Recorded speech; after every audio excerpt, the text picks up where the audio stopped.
Hey, what's up guys, it's DarkArmedDuelist, and today I'm going to be doing a Buster Blader deck profile. So I'm really excited to do this one because you guys have been requesting this one like crazy, and I really like to fulfill on those requests that you guys make. I really quickly want to ask you guys something, and I would really love it if you comment down below and tell me what you think. But down in the community tab, I'm actually going to start posting when I need inspiration for deck profiles that you guys would like me to update of decks that you guys would like to see. And this one was the most requested, besides Shadowls, which I have some ideas for, which are going to be coming up. Don't think I haven't heard you. Deck profiles. And I really like that you guys are actually being active in the community of DarkArmedDuelist, actively requesting deck profiles. So please, if you have a deck you want to see, please comment down below and let me know so I can make them. So without further ado guys, let's get straight on this. Don't forget to like, comment, subscribe, hit the bell on there so you can become part of the notification squad, and let's get straight on into this Destruction Swordsman deck profile. So, first off, you're going to be playing, in my build, 3 copies of Buster Blader, and yes, I do. I have the original print PSV Buster Bladers, which I have to show off and flex a little bit. I really love these, and I'm really glad that I finally got these because this is one of my most, viewed videos on my channel. I figured I needed to bling Buster Blader out just a little bit. So basically, this card gains attack equal to the dragon monsters on your opponent's side of the field and in the graveyard times 500, which is pretty big. And a lot of your opponent's monsters become dragons when you have Buster Dragon on the field because they makes all monsters on the field dragons.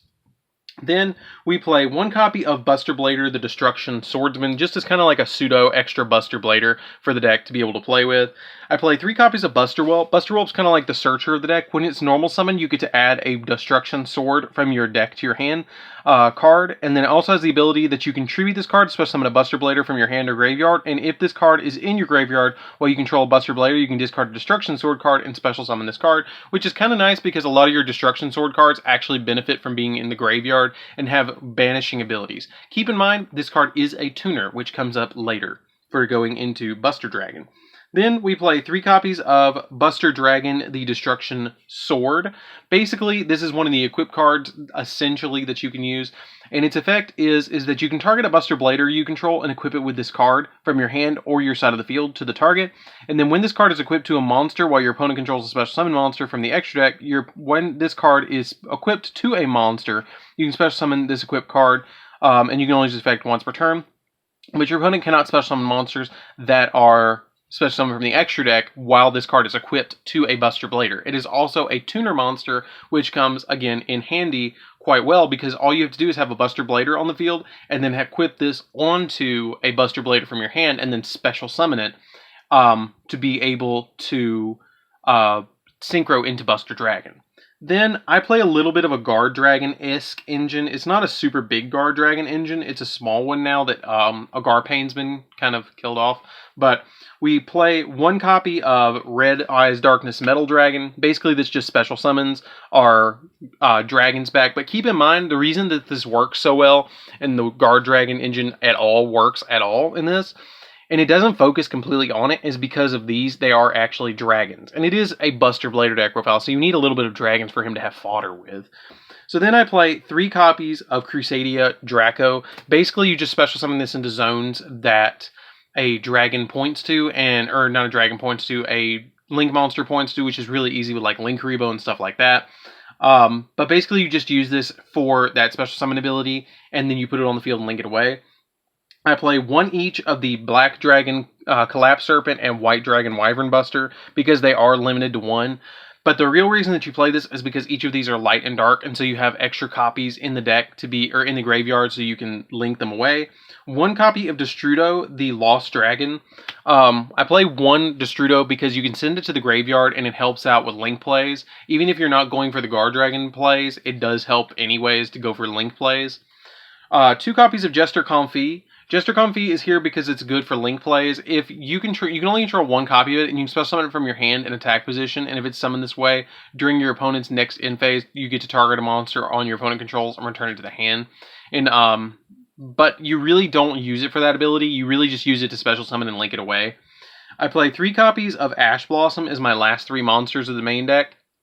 That's really all you need. Like I said, you're only playing like 7 cards for your guard dragon combos, but basically it's just here to make Yugioh, to make it easier to get to your trap cards, so you can make Buster Blader the Destruction Swordsman and make your guard Buster Dragon a little bit easier, because what you really want to end on is having this on the field and having this in defense position, so all of them are dragons, and then having like the Destruction Sword equipped to this. Like, that's the big thing, and then whatever else you have is kind of like gravy, if you will.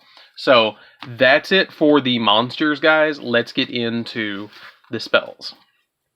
So for the spells, we're going to be playing a Foolish Burial to send our Buster Blader, or to send, not Buster Blader, but to send like, I don't know, something to the graveyard that you need, like the Destruction Sword or Destrudo. You want to send this to the graveyard so you can equip it, or you want to send the Destrudo to the graveyard so you can special summon it. Then we play 3 copies of Call by the Grave, because you do not want to get hand trapped. It is not beneficial to get hand trapped in this deck. 3 copies of Instant Fusion, which I actually have something interesting for Instant Fusion besides Thousand Eyes that you can summon in this deck, which is really nifty. And then 3 copies of World Legacy Guard Dragon, which really helps out with the Destruction Sword cards, because it can bring them back and move your Guard Dragons to different positions. So you can actually just use like a Linkuriboh. If you have like Linkuriboh in the field and like special summoning Draco and have this, you can link the Draco away, make Elpy or Pisty or whichever one you want to make, and then move the Guard Dragon over and then special summon into a zone that under the Linkuriboh in both of them if you need to. So that's it for actually all the spells. We don't play that many spells. Buster Blader actually, weirdly enough, plays a lot more traps in here than I would imagine Buster Blader would. But 2 copies of Trap Trick. Trap Trick is really good to get the exact trap that you need out of your deck. It's basically like a free whatever you want trap. I play 2 copies of Destruction Sword Flash. People are underestimating this card, but it's really, really good. If you control a fusion monster that lists Buster Blader as material, you can banish all monster your opponent controls. When a card or effect is activated that targets a Buster Blader monster, you can, except during the damage step, you can banish it and negate the activation if you destroy it. So your opponent can't target Buster Blader anymore because you can negate it one time.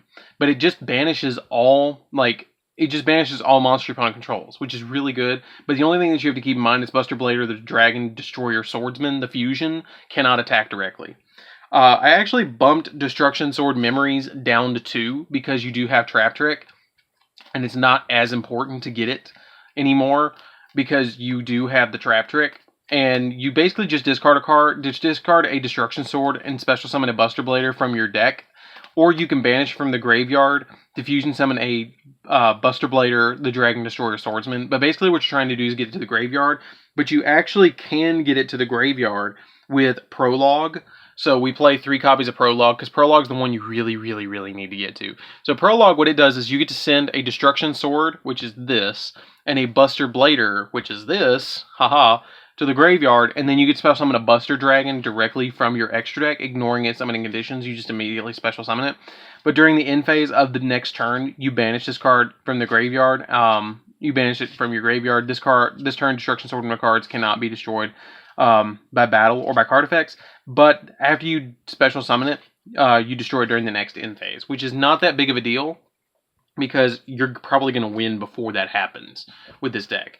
So that's pretty much it for the main deck. Basically, what you're trying to do is get the Prologue, and then after you do, like I said, you send this to the graveyard, and then after you send that to the graveyard, you send this, and then if you have in your graveyard another, like any dragon, you can just immediately fusion summon into this by banishing this, and you already have this on the field, and if you've got link plays, even if you just have like an LP or Pristy or something, you're going to have plays. I mean, you've got to start somewhere. So that's it for the main deck, guys. Let's get into the extra deck. So for the extra deck, I actually bumped it down from 3 to 2. I'm just playing 2 of the Destruction Swordsmen. You're never going to go into it really more than once, but it's there if you're going to go into it more than once. I play 2 just to kind of have the leeway. Basically, it takes a Buster Blader and a Dragon monster, but you never fusion summon it with Polymerization. It's always the Destruction Sword Memories that you summon it with. And this card cannot attack directly, and it gains 1,000 attack for each dragon monster your opponent controls and in their graveyard, and you change all dragon monster your opponent controls to defense, and also dragon type monster your opponent controls cannot activate their effects, And if this card attacks a defense position monster, inflicts piercing. So basically, it can get really huge if you have Buster Dragon on the field, because what Buster Dragon does is it makes all monsters you want to control become dragon. Then once per turn, if you don't control a Buster Blader, you can special summon a Buster Blader from your grave. And then once per turn, during your opponent's turn, you can target a Buster Blader monster you control and equip it with a Destruction Swordman card from your graveyard. And it's a quick effect. So it just instantly puts that card on it during like the standby phase or the draw phase. You can just instantly quick effect and put the Destruction Sword, the one that makes it where your opponent can't special summon from the extra deck, and then just completely, like, Vanity's Emptiness is their extra deck, if you guys remember that card. I play 1 copy of Borreload Savage Dragon because you can go into it extremely easy, and you do link quite a lot in this deck. I play a Boral Sword so you can OTK your opponent. I play a single copy of Yugioh because you want to go into Yugioh pretty easily in this deck. 1 copy of Heretic Dragon Heavenly Seals, or Heavenly Spheres. This is really, really good for the deck because you can link into this and then you've got the arrows for your guard dragons. I play 1 copy of Pisty and 1 copy of LP. Basically, these are just here for the sole purpose that you're going to summon basically Red MD and go into Yugioh to dig deeper into the deck so you can get out your, other stuff. 1 copy of Linkuriboh and 1 copy of Salamangreat Alamirage. Now, the cool thing about Alamirage is you can normal summon Buster Whelp and link into this, and then make the LP under this, and then move it, and then they both point to the same zone, and then you can special summon out something that you need. Now, my secret tech of the deck is going to be Dark Fire Dragon, which is an instant fusion target that you can use to link into your LP or your Pisty if you need to. And it's just a good tech card, but you have to keep in mind that you either have to have a link monster or you have to special summon it to the extra monster zone. So usually I just special summon this after I've link summoned my first time.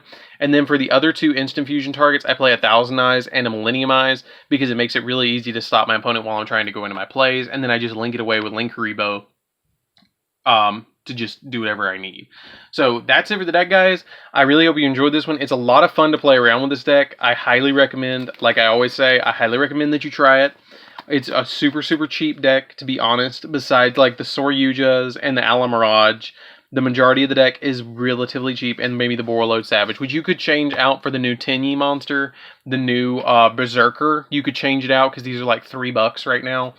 If you want to go that route, that is entirely up to you. I highly recommend. If you want to go more budget, that's fine. But the main deck is actually relatively cheap with a lot of the Mega 10 reprints. So, anyways, guys, this is DarkArmedDuelist. Don't forget to like, comment, subscribe. Tell me what you think of this video down in the comments down below. Hit that bell in there so you can become part of the notification squad. And I'll see you guys in the next video. See you around, guys.